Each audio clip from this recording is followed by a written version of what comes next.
Alguém novo aqui hoje? Não, todos da casa, né? Bom, hoje nós vamos ter o prazer de escutar a nossa amiga irmã Ana Moretti, que vai nos falar do tema A Missão das Mães na Terra. E o preparo vai ser do livro Fonte Viva e tem parênteses.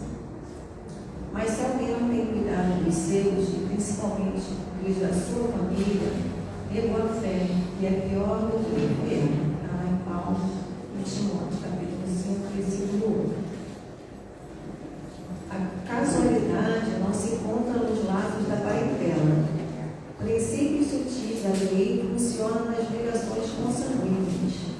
Impelidos pelas causas do passado a reunirmos no presente, é indispensável pagar com alegria os débitos que nos emanam a alguns corações, a fim de que venhamos a solver nossas dívidas para com a humanidade.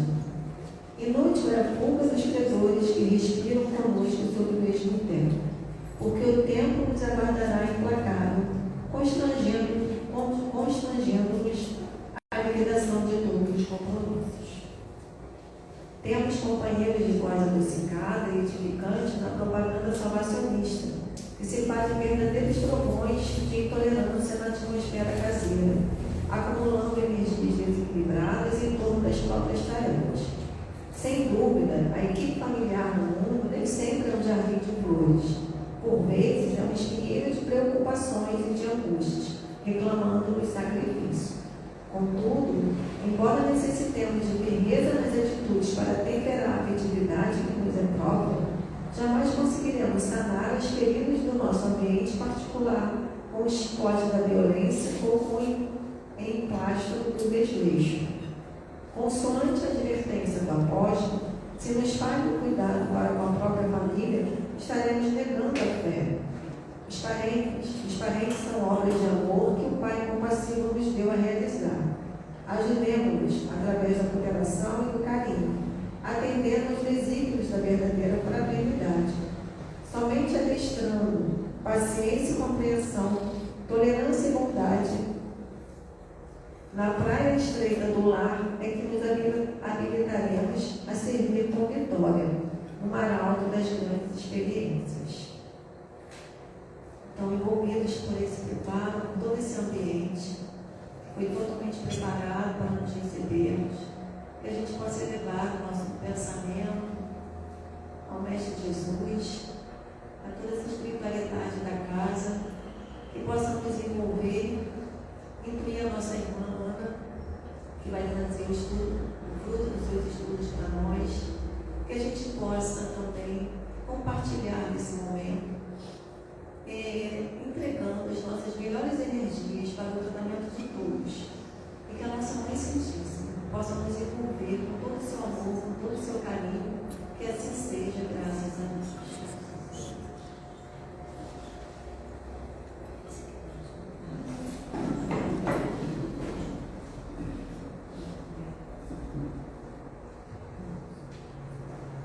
Boa noite a todos. Boa noite a todos. Muita paz aí para todos. O nosso estudo de hoje tem como título A Missão das Mães na Terra. Nós vamos entender mãe, a mãe que cuida, a mãe que adota, a mãe que é a mãe dos sobrinhos, a mãe que é a mãe dos afilhados, a mãe que é a mãe dos filhos de outras mães, e até as mães que são mães dos filhinhos de 4 patas, né? Porque muitas mulheres, nós mulheres todas, que aceitamos essa missão de sermos mulheres, vamos dizer assim, todas nós recebemos esse sentimento, esse dom da maternidade. Algumas de nós, por opção, né, por livre-arbítrio, não usam. Mas a grande maioria de nós, graças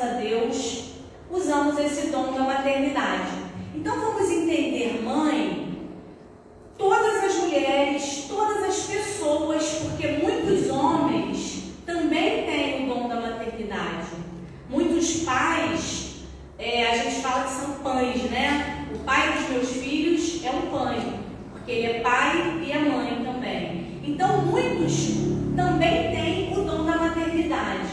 Mas para nós, mulheres, isso é dado como missão. Então, entendamos, mãe, a mãe que usa o dom da maternidade. Não necessariamente para os filhos que ela gera, né? Para uma mãe que gerou um filho. E há muito mérito na mãe que cuida dos filhos que, teoricamente, não seriam de sua responsabilidade. Teoricamente, né? Ela não gerou, ela não pariu, não é responsabilidade.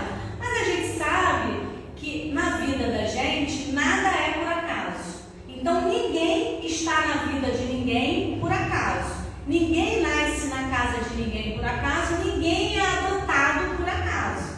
A gente não adota por acaso e não é adotado por acaso. Mas vamos falar primeiro da mãe que gera, da mãe que recebe realmente o filho no seu ventre. Como é que essa relação da mãe? Qual é a primeira missão da mãe na Terra? A primeira missão da mãe é deixar nascer.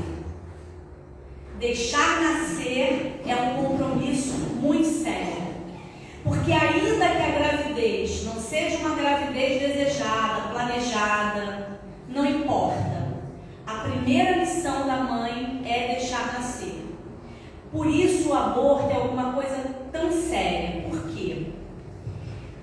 O espírito que é designado para nascer naquela determinada barriga, ele é previamente planejado. Não é assim, a pessoa engravidou, pega o espírito que está passando aqui agora e bota ali, junta ele ali no embrião. Não é assim. Existe uma programação. Primeiro de tudo é isso. O espírito se une àquele corpinho que vai começar a ser formado no momento da concepção. No momento que o espermatozoide fecunda o óvulo, nesse momento o espírito já se junta àquele serzinho ali, neste exato momento. Ali ele vai criando laços, ele vai passando laços fluídicos naquele corpinho que vai se formando. Esses laços, eles só se dissolvem, eles só são soltos por ocasião da morte do corpo físico. Então esses laços, eles vão ali, ó, se estreitando à medida que o feto vai crescendo. Então quando um aborto acontece, não é a sua vida orgânica que nós estamos tirando, é uma vida espiritual previamente programada. Ah, mas foi por acaso a gravidez, foi uma vez que eu estive com aquela pessoa. Não importa. Se não estivesse na programação, a mulher não engravidaria. Existem casos, por exemplo, está no livro Missionários da Luz, que uma gravidez estava programada e não acontecia.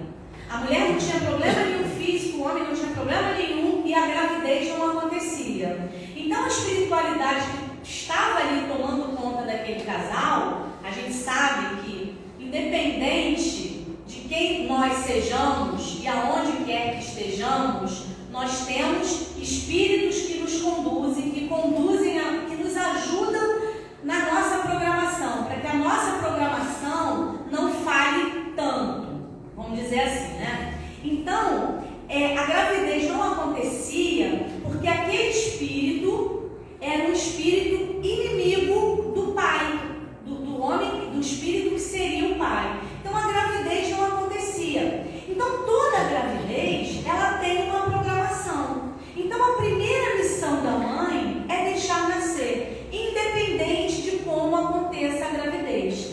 A primeira missão é deixar nascer. Agora, essa mãe que gera, ela tem uma ligação com esse espírito mais do que visceral. Visceral é evidente, né? Ele está ali dentro do corpo da mulher. Mas a relação que essa mãe tem, essa mãe que gera, é muito maior, porque na emancipação, quando o corpo nosso dorme, o corpo dorme. A gente sabe que o espírito ele não dorme. O espírito nunca é inativo. Quando a gente dorme, o espírito entra em que a gente chama de emancipação, ele se solta do corpo, fica ligado ao corpo por laços fluídicos, mas ele se solta, ele vai para a espiritualidade. Inclusive, na espiritualidade, os espíritos se reconhecem como encarnados ou desencarnados por esses fios fluídicos. Olhou, tem um fio fluídico, sabe que é um espírito encarnado. E todas as noites, na emancipação, quando o nosso corpo dorme, a gente vai para a espiritualidade. Vai trabalhar, vai estudar, vai reencontrar os nossos entes queridos, os nossos amores da nossa família espiritual, aqueles que já nos antecederam para a pátria espiritual. A gente vai lá receber tratamento, a gente vai lá receber intuições. Eu já falei aqui numa palestra, para quem estava, eu vou falar novamente, a fórmula da insulina, que hoje é tão importante para os diabéticos, ela foi descoberta num sonho. Frederick Brent, se não me engano o nome do médico que descobriu. Ele sonhou com os números, com uma fórmula, acordou, anotou e no dia seguinte começou a estudar aquela fórmula e descobriu a fórmula da insulina. Ou seja, ele recebeu na emancipação a fórmula da insulina. Então essa mãe, ela tem contato na emancipação direto com aquele espírito que ela vai receber.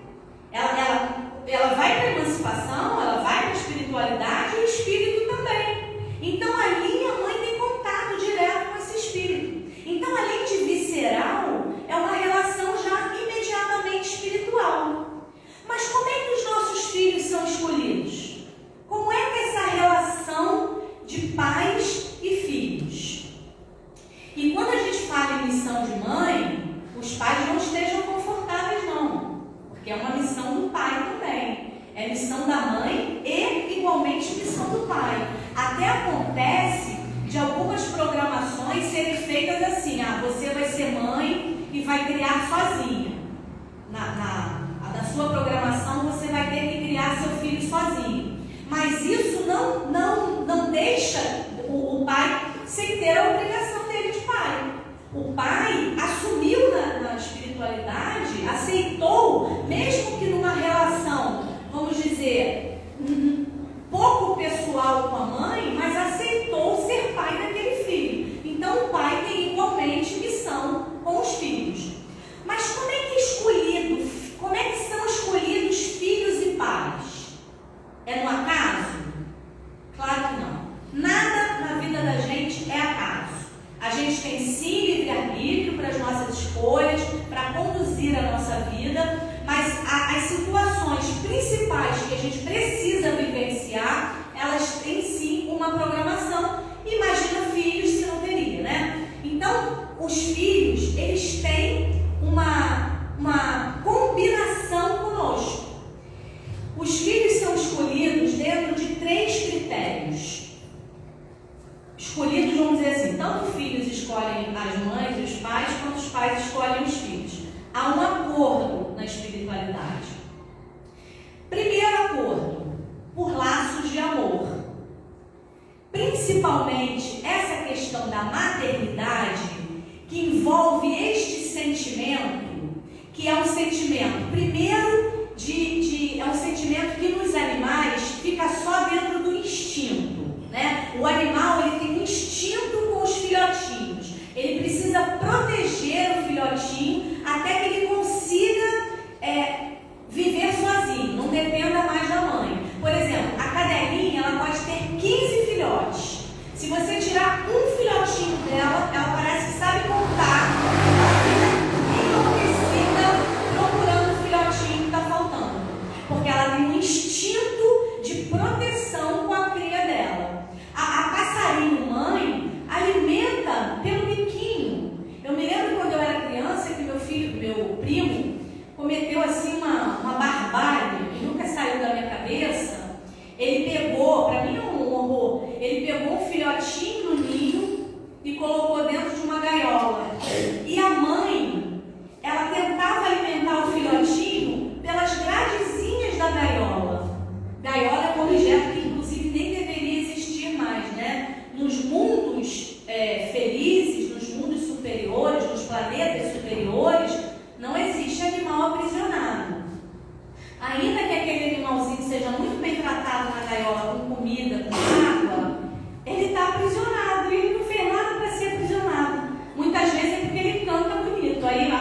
ser presa de ser canto bonito. Então, nos mundos superiores não existe aprisionar um animal. Então, ela ficava tentando passar a comidinha pelo bico na gradezinha da gaiola. Mas esse sentimento para os animais, ele fica só dentro do instinto. Quando os filhotinhos já conseguem, a mãe passarinho já ensinou a voar, né?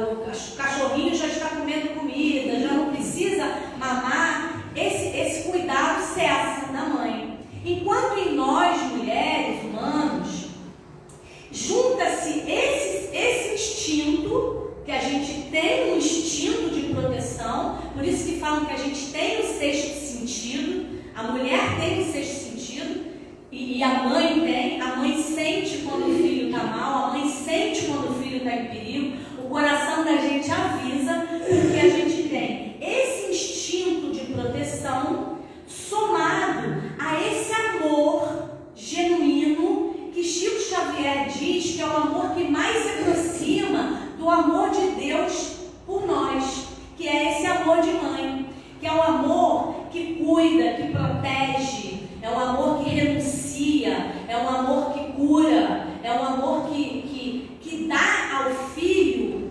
a segurança emocional que ele precisa para se tornar um adulto equilibrado. Então, na mulher, na mãe, é esse instinto. Imagina que a gente vê na televisão animais selvagens que defendem os filhotes até a morte. Então, imagine esse instinto em nós. A gente defende um filho até a morte. A gente é capaz de dar até a última gota de sangue por um filho. E juntando com este amor genuíno, que é o amor que mais se aproxima do amor de Deus, vira um sentimento que não é comparado a nada com o sentimento de mãe. Então, a primeira missão da mãe é deixar nascer. Ah, mas e quando acontecem os abortos espontâneos?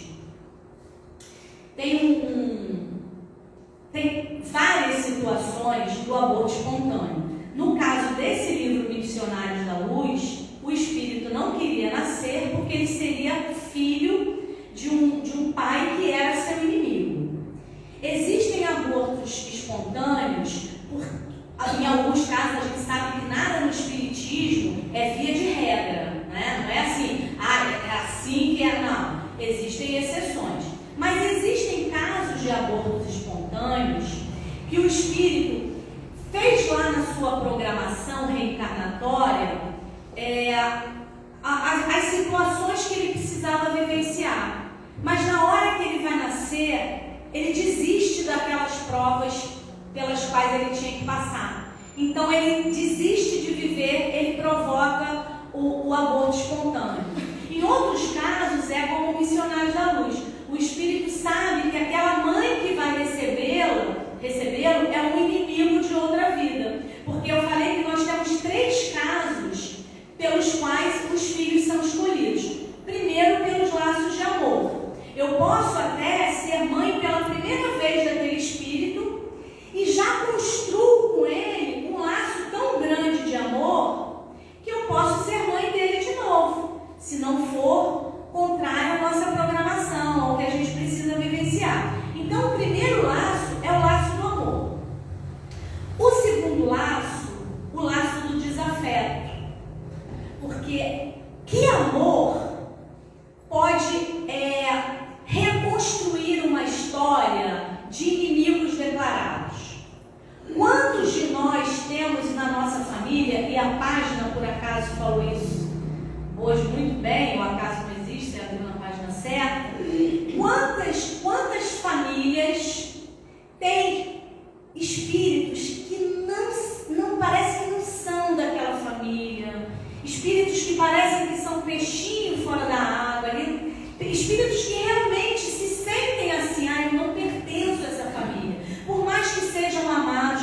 E outros espíritos, por exemplo, que o pai e a mãe tratam com amor, tratam com carinho, dão tudo, fazem tudo, e ainda assim aquele filho é rebelde, aquele filho não aceita, aquele filho é arredio, ou é grosseiro, ou não tem pelos pais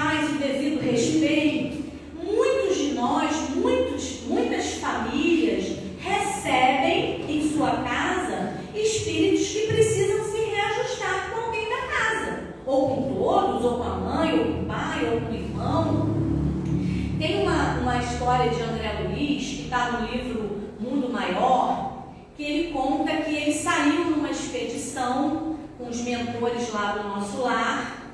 Eles foram para uma zona de trevas mesmo, para um lugar de espíritos muito ruins, muito sofredores. O espiritismo não gosta que a gente fale espírito mau, espírito ruim, prefere que a gente fale espírito imperfeito, mas imperfeitos todos nós somos, né? Existem alguns espíritos que são maus mesmo, né? Então, eles foram fazer um resgate nesse lugar de espíritos muito ruins. Eles estavam assim, numa lama, achando que estavam numa mina de ouro, porque eram espíritos que tinham enlouquecido pela vontade de possuir as coisas, né? Por apego aos bens materiais, ao dinheiro. Então, espíritos que estavam realmente dementes, loucos. Nós sabemos que a demência, tudo que acontece no nosso cérebro, não é no cérebro físico que acontece.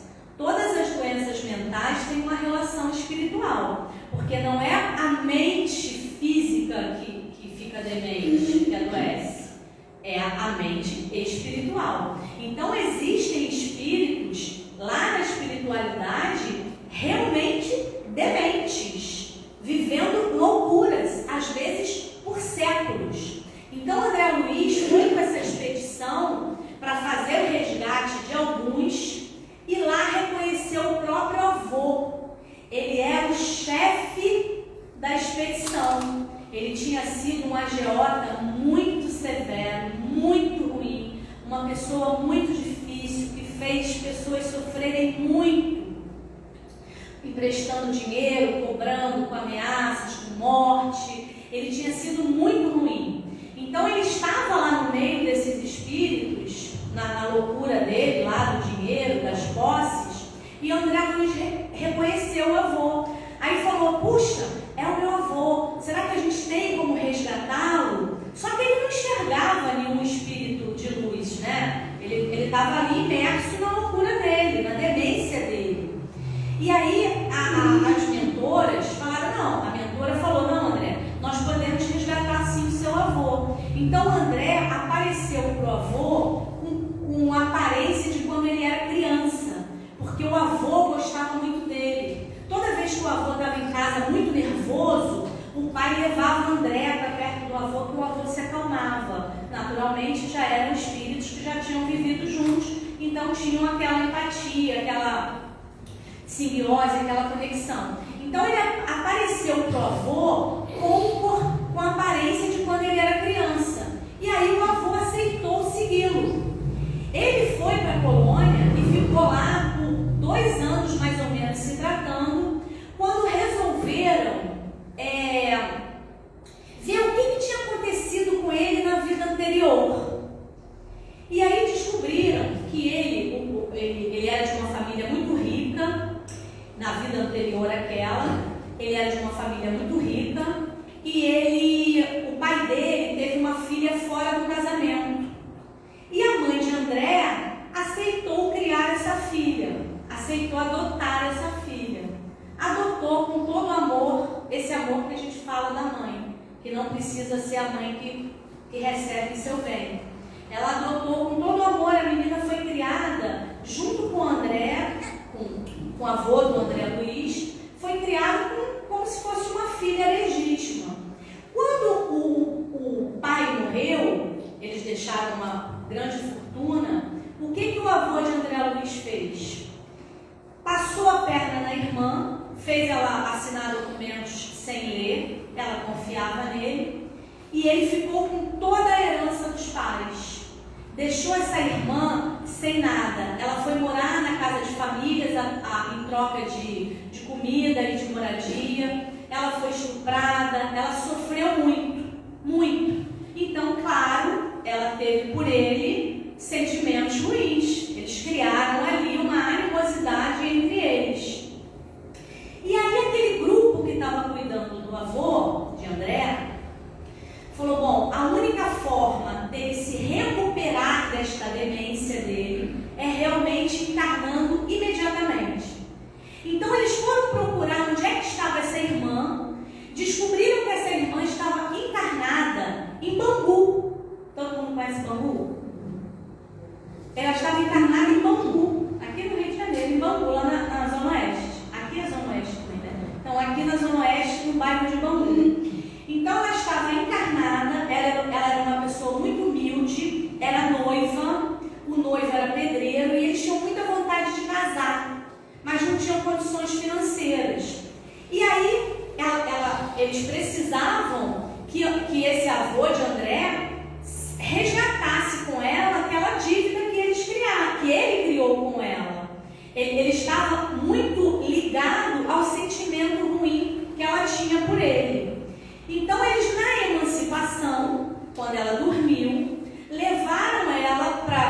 conversar lá no lugar onde se fazem as programações reencarnatórias e perguntaram se ela aceitaria receber aquele irmão como filho, para que eles resgatassem o amor entre eles. E ela aceitou, mas ela falou: mas eu preciso me casar e eu não tenho condições. E a espiritualidade falou para ela: pode deixar que nós vamos resolver essa situação.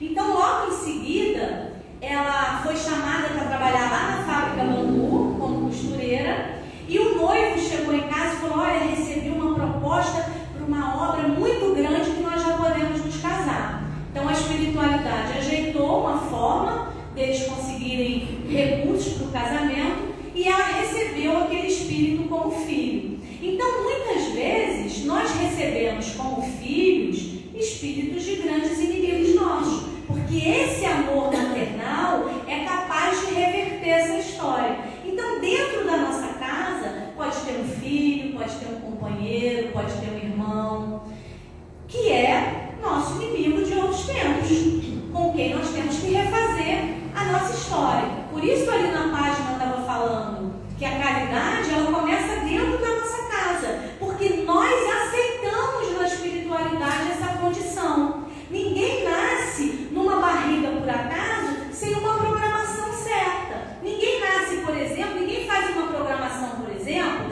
assim, ó, a que vai ser sua mãe vai engravidar e vai te abortar, tá? Essa é a tua missão, essa é a tua programação.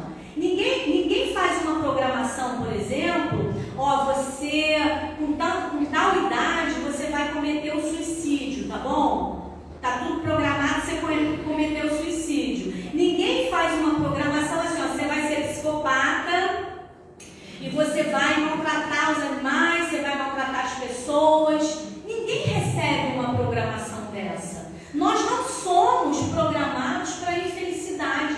Nós não somos programados para a tristeza, para a angústia. É fato que nós vamos passar por elas, pelas nossas provas. Mas nós não somos programados para viver na maldade. Você vai nascer e vai ser psicopata. Muitas pessoas acham, atribuem a maldade, a psicopatia uma doença. Ele tem psicopatia, ele é doente. Não, ele é um espírito mau. Ele tem uma psicopatia porque ele é um espírito ruim. Ele é doente da alma, do espírito. Não é a mente dele que é doente, do corpo.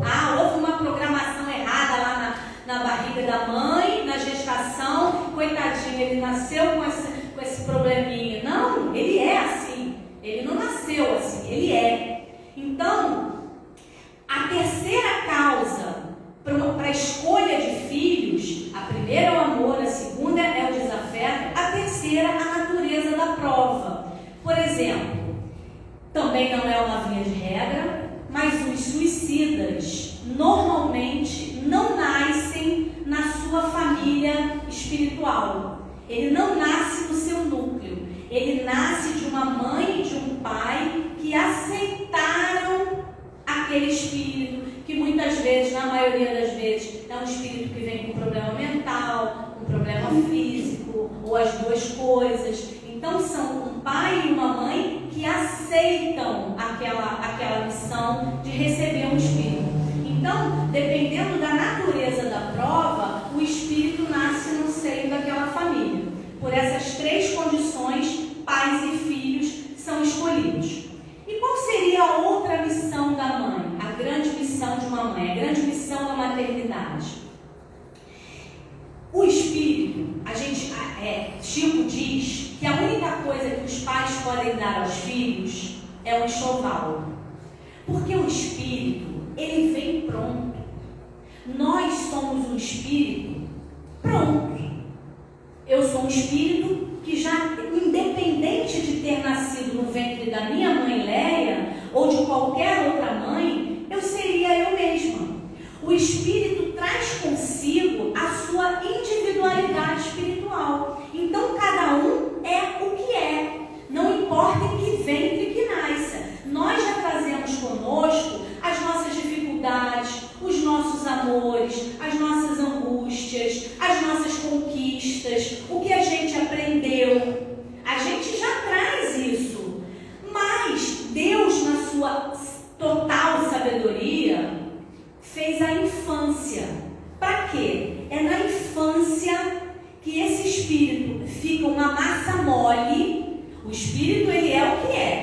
vamos dizer lá, ele é um psicopata. Ele é um espírito que tem uma mente psicopata. Mas naquele período da infância, ele é uma massa mole.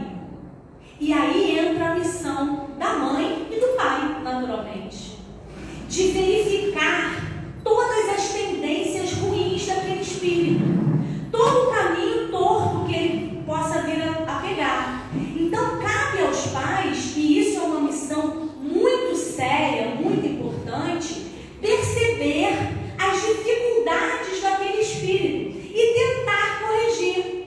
Ah, mas e se não conseguir? Às vezes não consegue numa encarnação só. Mas é missão dos pais observar esses desvios. Por exemplo, eu dava atendimento fraterno para uma moça que o filho suicidou-se. Ele se pendurou no quarto, se enforcou no quarto dele para ela abrir a porta e ele está lá, e ela nunca mais esquecer aquela cena ali dentro da casa dela. Aí eu perguntei para ela como ele era na infância, se ela não tinha percebido nenhum sinal de que ele pudesse vir a cometer o suicídio. Ela falou, não, ele era uma criança normal, assim, levado, mas normal, uma criança ótima, adorava meu filho. Assim, algumas pessoas implicavam com ele, assim, por exemplo, numa festinha que davam aqueles pintinhos coloridos para as crianças, ele foi torcendo o pescocinho de todos os pintinhos, de todas as crianças. Aí, é claro, as mães vieram reclamar, mas era coisa de criança. Olha o absurdo. Estava ali para ela ver. Ele tinha uma psicopatia. Esses dias eu vi, ontem, acho que segunda-feira que eu vi, uma menina de 13 anos. Uma menina de 13 anos não é uma criança que não saiba o que está fazendo. Ela colocou fogo num gatinho vivo e ela filmou para aquele TikTok rindo. Ela já mostra que é um espírito mau, que ela precisava ter sido corrigida. Então, tudo que o filho mostra de tendência ruim, a mãe tem que corrigir. Isso é uma missão da mãe, de perceber, mas ela teria evitado o suicídio? Não sabemos. O suicídio pode ser evitado com tratamento espiritual, porque a gente sabe que um suicida, ele nunca comete essa barbárie sozinho. Nunca. Ele tem a tendência suicida, mas ele sofre influências também. Mas aí a culpa não é dele? A culpa é toda dele, porque ele que fez a conexão com aqueles espíritos. Mas o suicida sempre recebe essas influências.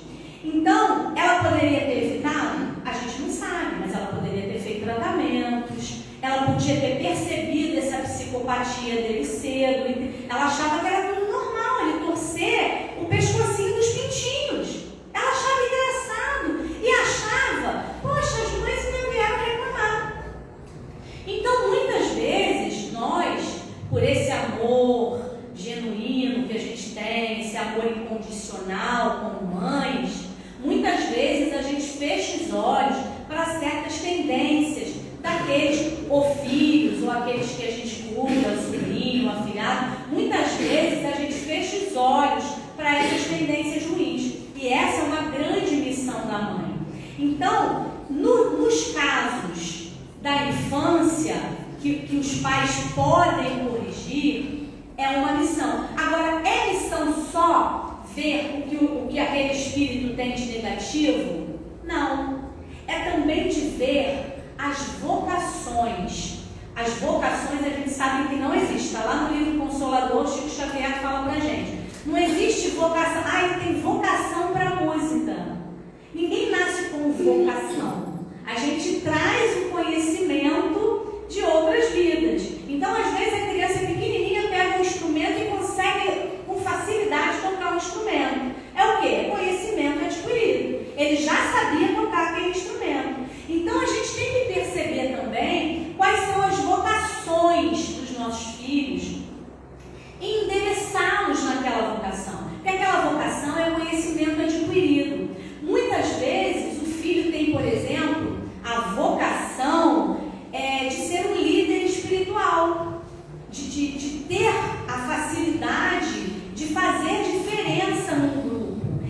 pais têm que descobrir, ver, observar essa vocação e colocar os filhos no caminho certo. Agora, quando a mãe é uma mãe adotiva, quando é pela adoção que vem o filho, nós sabemos que nós somos conduzidos pelas leis de atração e repulsão.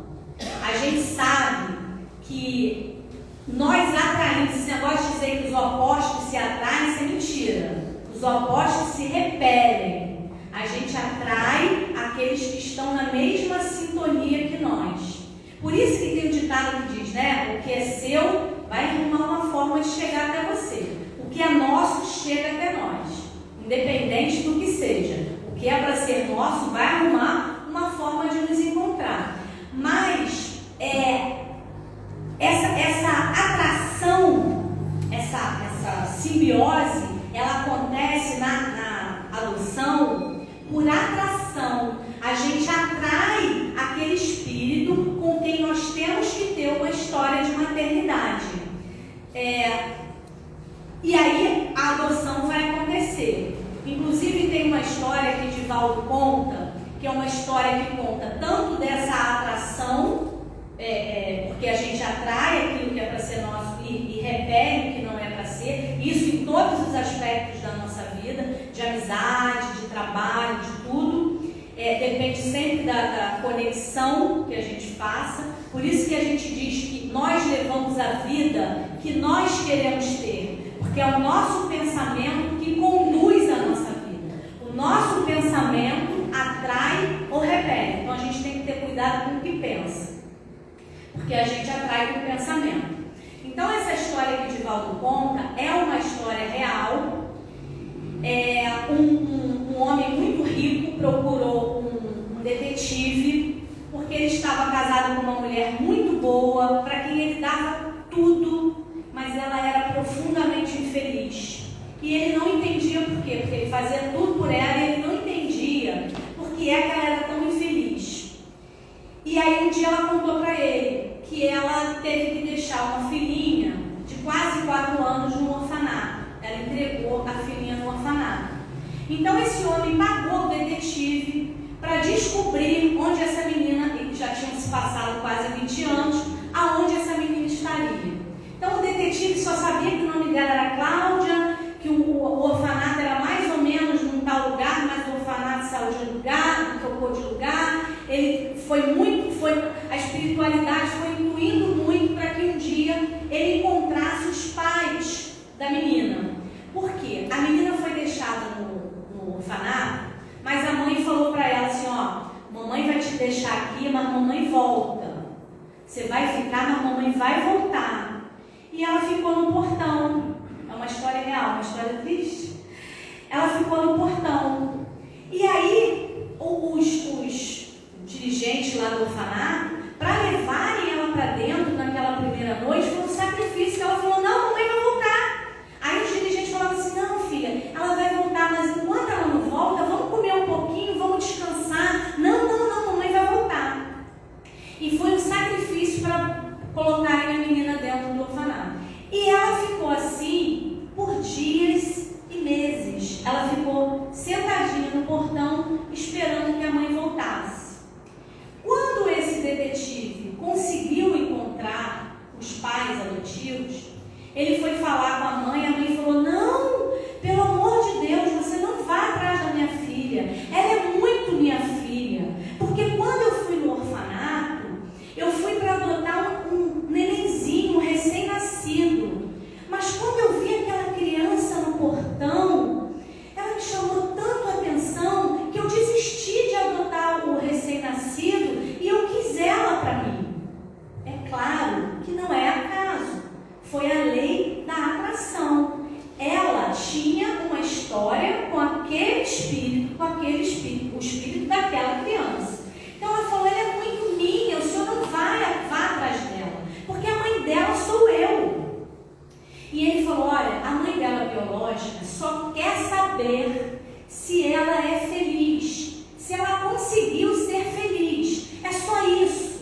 e marcaram encontro entre pais adotivos e a mãe biológica. Antes disso, esse detetive perguntou a essa menina, que se chamava Cláudia, perguntou: você é feliz? Você conseguiu ser feliz? E ela falou: não, eu não sou feliz, eu nunca fui, porque eu esperei por anos a minha mãe voltar. A minha mãe falou que ia voltar, ela ia sair, mas ela ia voltar. Não, eu não sou feliz, eu sou muito infeliz, apesar de todo o amor que ela recebeu dos pais adotivos. E aí ele promoveu o encontro entre pais adotivos e a mãe biológica. E a mãe perguntou para ela: minha filha, Cláudia, você não conseguiu ser feliz? Ela falou: como é que eu ia ser feliz com o abandono? Como é que eu ia ser feliz se eu fiquei te esperando todos os dias da minha vida? E a mãe falou para ela: eu vou lhe contar a minha história, porque esse amor de mãe, esse sentimento visceral, né, esse sentimento espiritual, esse sentimento que se aproxima do amor de Deus por nós, é um sentimento também de renúncia. Quantos pais renunciam em favor dos filhos? Quantas mães entregam o filho para adoção por realmente não terem condições de criar? Elas preferem sofrer a ver um filho sofrendo. Então esse amor é um amor de renúncia. E a mãe explicou para ela o que tinha acontecido. Ela falou: minha filha, naquele dia que eu te deixei no orfanato, nós estávamos vindo de um oftalmologista. Eu já estava no último grau da minha cegueira. E você tinha o mesmo problema genético. Eu não pude salvar a minha visão. Eu fiquei cega. A mãe não estava enxergando ela. Eu fiquei cega. Mas eu queria te dar uma chance de enxergar. E eu não tinha condições financeiras. E o médico me aconselhou a te dar em adoção, para que você tivesse a chance de ser adotada e salvar a sua visão. Isso foi uma renúncia. Ela realmente foi adotada. Infelizmente também ficou cega. Era uma menina também cega. Mas ela conseguiu perdoar a mãe pela renúncia. E muitas pessoas, esses dias mesmo um primo meu falou, porque eu falei que eu tenho muita vontade de adotar uma criança. E ele falou: ah, não, Deus me livre de adotar, Ana. Você sabe lá qual a genética dessa criança? Você sabe lá se vai vir cheio de doenças? Você sabe lá se o caráter, como é que... Você não sabe os pais, sabe lá que tipo de criança que é? E eu falei: não, isso é um equívoco, porque nós não herdamos caráter. É fato que nós humanos, a gente imita, né? Se nós formos jogados numa floresta, a gente vai fazer o som que os animais da floresta fazem. A gente vai andar igual o macaco, sei lá, com o animal que a gente conviver. Porque nós agimos por imitação. Então é fato que o meio que a gente vive contribui para o nosso caráter. Mas não é o pai e a mãe que vai nos passar geneticamente o nosso eu, a nossa índole. Ela é melhorada pelos pais ou ela é até piorada pelos pais. Mas nós já trazemos a nossa índole. Ninguém vai herdar geneticamente sequer uma doença. Muitas pessoas que já tiveram, por exemplo, câncer, têm medo de passar para os seus filhos, para os seus netos. Não precisamos ter esse medo. Porque imaginem se a justiça de Deus permitiria isso. É assim, né? O Alzheimer é um caso genético. Primeira pergunta que o médico faz: tem na sua família alguém que tenha tido essa doença? Porque a ciência não entende ainda que a sabedoria divina, que a justiça divina não poderia permitir que nós herdássemos dos nossos pais a doença deles, que eles provocaram para o corpo espiritual deles. Porque a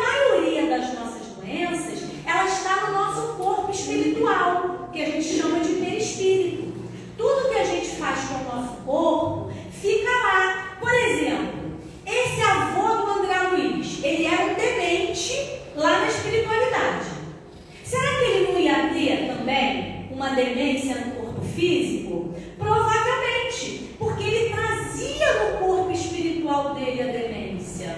Ah, mas acontece que a ciência mostra lá que tem uma probabilidade de genética. Claro, quando nós estamos na barriga, no ventre das nossas mães, existe também a programação do nosso corpo. Então, as células escolhidas serão as células daquelas doenças que nós vamos precisar vivenciar. Então, se eu preciso ter um câncer, eu vou herdar aquelas célulazinhas escolhidas. Mas se eu não preciso passar pela doença, essa célula vai ser descartada, ela não vai ser escolhida. Porque onde estaria a justiça de Deus se eu herdasse, por exemplo, meu pai bebeu muito, meu pai prejudicou muito o fígado. Seria justo que eu herdasse, por exemplo, dele uma cirrose?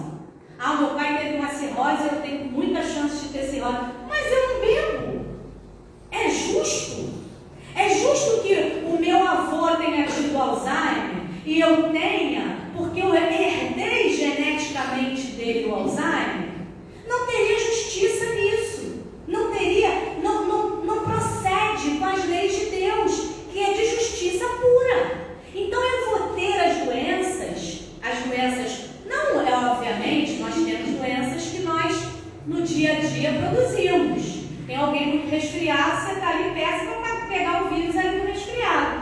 Mas as doenças mais relevantes, elas estão no nosso corpo físico, no nosso corpo espiritual, no nosso perispírito. E pode ter ocasião de desenvolvermos no nosso corpo físico. Pode até ser, de acordo com as nossas escolhas e com o nosso estilo de vida, que a doença fique lá no corpo espiritual e nem se manifeste.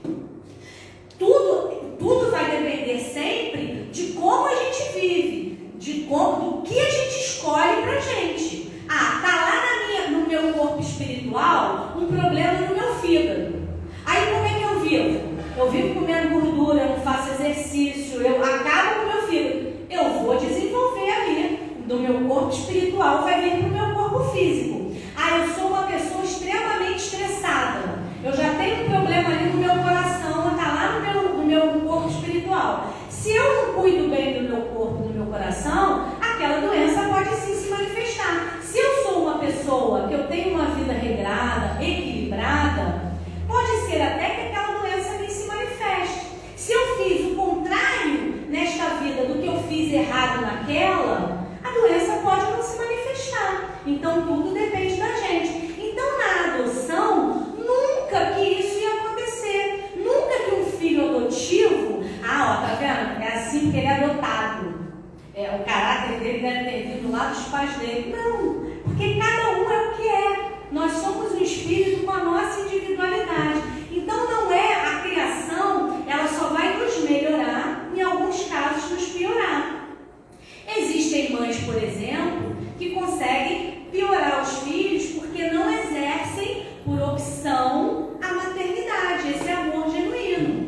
Meu filho, quando era pequenininho, tinha uns 4 anos, nós fomos a uma festinha e fizeram uma pecinha de teatro que o meu filho foi o lobo mau. E a filhinha da menina que era aniversariante, 2 aninhos, se assustou com o meu filho vestido de lobo mau.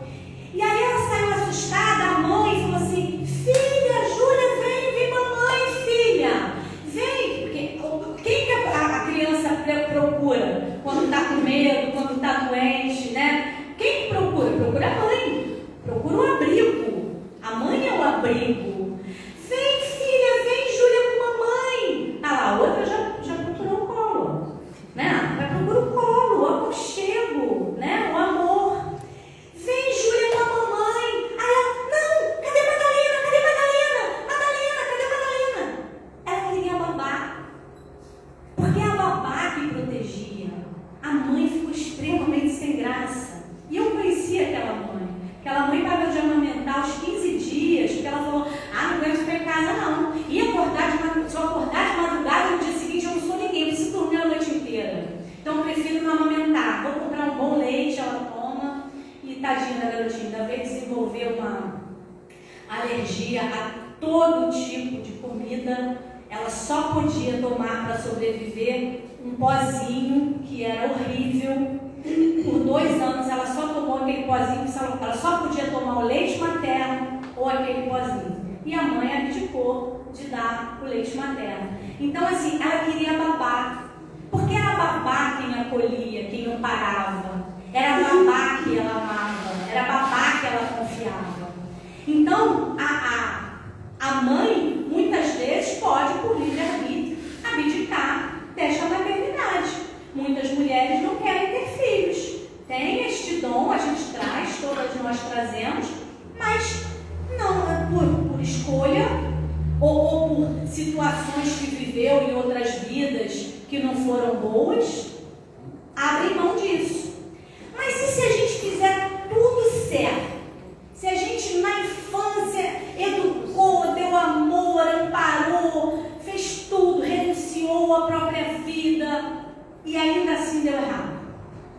E ainda assim os filhos não se melhoraram. Não importa. Importa que a gente faça a nossa parte. Aquele espírito há de ter outra oportunidade mais à frente. Mas se eu fiz a minha parte, se eu fiz o melhor que eu podia, eu estou livre da minha obrigação. Eu cumpri a minha missão. Porque a missão da mãe é deixar nascer, é corrigir os caminhos tortos, as tendências ruins, é observar as vocações, é passar para os filhos os valores corretos, é passar para os filhos que os animais são nossos irmãos menores e perecem, precisam e nós devemos respeito, cuidado. O papel do pai e da mãe é conduzir para a vida certa. Se o filho não quer, aí já não é mais obrigação do pai e da mãe. Mas esse sentimento de mãe, que é o sentimento da renúncia, que é o sentimento do amor genuíno, ele perdoa, ele aceita, e aí aceita vir novamente como mãe, e mesmo que... Tem uma história de uma senhorinha que me vem à cabeça agora, que estava num orfanato, num asilo, e o filho pouco ia visitá-la. Então, quando ela já estava perto de desencarnar, ela pediu para o filho ir, pediu para chamarem o filho dela. Aí ela falou assim: filhinho, se você puder, traz uma geladeira para cá, porque quase sempre a gente come a comida azeda, porque aqui está sem geladeira. Mas mãe, por que você não me falou? Filho, se você puder também, traz uns ventiladores, porque aqui é tanto calor. Mãe, mas por que você não me falou que eu trazia? Ele quase me falou, eu trazia. Ela falou: filho, eu não estou pedindo para mim, eu estou pedindo para você trazer, porque quando você ficar velhinho, eu não quero que você passe o que eu estou passando. Então a mãe perdoa, a mãe renuncia, a mãe aceita, acata, protege, cuida por amor. Eu vou ler para vocês aqui, bem rapidinho, uma história verídica também. Bendita infertilidade, Deus sabe o que faz. Eu já havia tocado a campainha lá de casa umas 3 vezes, mas mamãe não atendia. Era uma noite fria de inverno e eu ficava imaginando o que é que ela estava fazendo para demorar tanto para abrir aquela porta. Já devia ser perto de 8 horas da noite. Tínhamos tomado um belo banho de chuva e estávamos morrendo de fome, mas mamãe não abria a porta. Será que ela tinha saído de novo? Talvez ela tivesse ido ao médico fazer aqueles exames novamente. Tudo bem se ela tivesse ido, afinal, ela já havia passado por tantas tristezas na vida que não seria eu ali, diante daquela porta, que iria criticá-la. Ela realmente andava desesperada. Mamãe não podia ter filhos. Tinha sofrido vários abortos espontâneos, que eu me lembro foram 4. Ela não conseguia segurar um bebê na sua barriga. Eles tinham feito vários exames. Papai e mamãe eram normais. Os médicos não encontravam motivo grave que justificasse todos aqueles abortos. De tanto mamãe pedir ao papai, ele acabou concordando com uma inseminação artificial, com sêmen de outro doador. Mas nem esse bebê a mamãe conseguiu segurar. Ela dizia: meu útero é estragado, Roger. Você não imagina como eu me sinto em não poder ser mãe. Um dia ela desistiu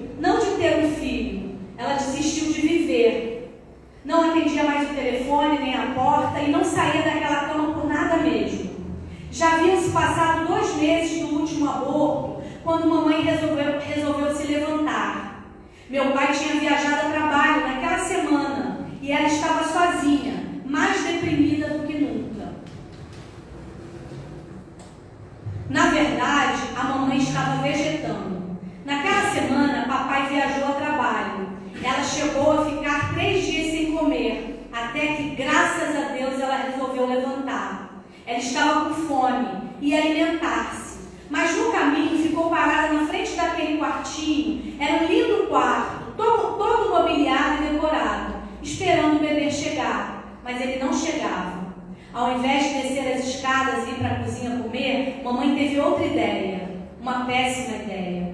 Ela ia descer sim, mas com outra finalidade. Ia tomar os calmantes que papai deixava em cima da geladeira. Mamãe estava decidida. Ela tomaria o vidro todo e acabaria de vez com aquele sentimento. Ou melhor, com aquela falta de sentimento. O sentimento de felicidade de ser mãe. Mamãe estava muito, mas muito fraca mesmo. Apoiou-se no corrimão da escada e deu seu primeiro passo, rumo ao último passo para a morte. Em sua cabeça passavam 1000 coisas. Deixar papai livre para ele encontrar uma mulher de verdade que lhe desse um filho. E ela pensava em como ele reagiria quando ele encontrasse morta bem ali no chão da cozinha. E veja quanta besteira passou na cabeça dela, né? A minha mãe Daniela. Ela não queria chocar papai. Na verdade, ela queria mesmo que ele fosse feliz. Que boba! Papai era muito feliz ao lado dela, mesmo naquela época, antes deles terem filhos, eu e meu irmão. Mamãe já devia estar na metade da escada quando a campainha tocou. E ela pensou, mas a essa hora? Quem pode ser a essa hora? E naquele momento ela teve um surto de esperança e lembrou-se de uma última opção. Quem sabe uma barriga de aluguel. E a campainha tocou de novo. Ela pensou, barriga de aluguel, mas seria meu filho do mesmo jeito. O que me importa é ser mãe, não é gerar a criança. Ai Deus, por que isso comigo? O Roger não vai aprovar essa ideia. E será deixa para ele me largar de vez, tenho certeza, melhor nem não acabar com tudo isso. E ela já estava no último degrau, quando olhou para cima e blasfemou pela última vez. Por que me abandonou? Ela perguntava a Deus, ao descer aquele último degrau. E aí a campainha tocou de novo, pela 3ª vez, mas dessa vez muito alta. Ela não ia abrir a porta, afinal, quem estaria ali naquela hora? Mas ela ouviu um murmúrio do lado de fora. Acho que não tem ninguém mesmo, é melhor a gente ir embora. Mas está chovendo e eu estou com fome. Eu também estou, André. E é por isso que nós vamos sair logo daqui. Vamos procurar comida em outro lugar. Ao ouvir aquilo, mamãe sentiu um impulso e finalmente abriu aquela dita porta. Moça, eu sei que já é tarde, mas eu e meu irmão estamos com muita fome. Eram 2 crianças totalmente molhadas pela chuva daquela noite fria de inverno. Mamãe abriu um sorriso como jamais me lembro ter visto. Olhou para o céu e, da mesma forma que fez antes de descer a campainha, e disse 2 palavras que na hora não entendemos: perdão e obrigada. Ela contou que mesmo antes de saber a nossa história, se éramos órfãos ou não, ela simplesmente já sabia. Ela tinha certeza que aquilo era uma obra de Deus. Mamãe jura que é a mulher mais feliz do mundo. Ela acredita que sofreu tudo aquilo para estar preparada para nos receber bem ali na nossa casa, quando tocássemos a campainha. Papai cuidou de toda a papelada e teve um dia que ligaram lá para casa dizendo que tinha encontrado a nossa verdadeira mãe. Mas logo viram que era só um engano, aqueles bobos. Claro que foi um engano. Nós já havíamos encontrado ela, nossa verdadeira mãe, a Daniela. Daniela e Roger demoraram 4 anos para legalizar a adoção das crianças, mas ele, por ser advogado, conseguiu a guarda provisória durante todo o processo. Atualmente, André está cursando o último ano de medicina e sua irmã Clara se tornou uma advogada. Isso com o papai. Há 3 anos, os irmãos fundaram uma associação que visa agilizar o processo de adoção de crianças carentes no Brasil. Se eu tenho alguma coisa para lhe dizer, claro que tenho. Nunca deixem de atender a campainha, pelo amor de Deus. Do outro lado pode estar uma pessoa que salvará a sua vida e a vida dela também. como aconteceu conosco, eu, meu irmão e ela, minha mãe Daniela, bendita infertilidade. Deus sabe o que faz. Então, meus irmãos, que a gente nunca deixe de atender a campainha. A campainha que bate na nossa casa, das intuições, da espiritualidade amiga nos ajudando, nos incluindo a tomar as melhores decisões. Que a gente possa sempre ouvir essa voz interna, ouvir a campainha de Deus conosco e atender aos seus apelos para que a gente faça sempre as melhores escolhas. E para todas que são mães, feliz Dia das Mães, que Jesus nos ampare a todas e que a gente possa conduzir os nossos filhos sempre pelo melhor caminho. Muita paz para todos.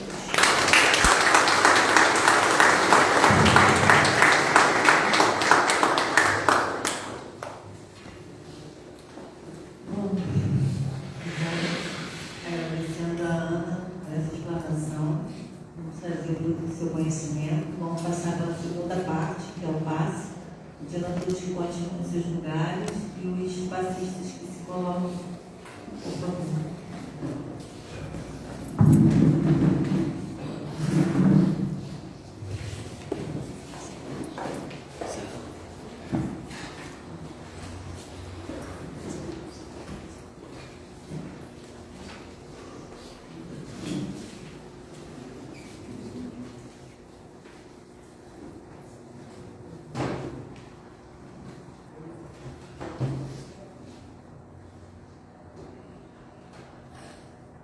Peçamos, Jesus,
possam receber o motivo necessário para a cura, principalmente de nossas almas, Senhor.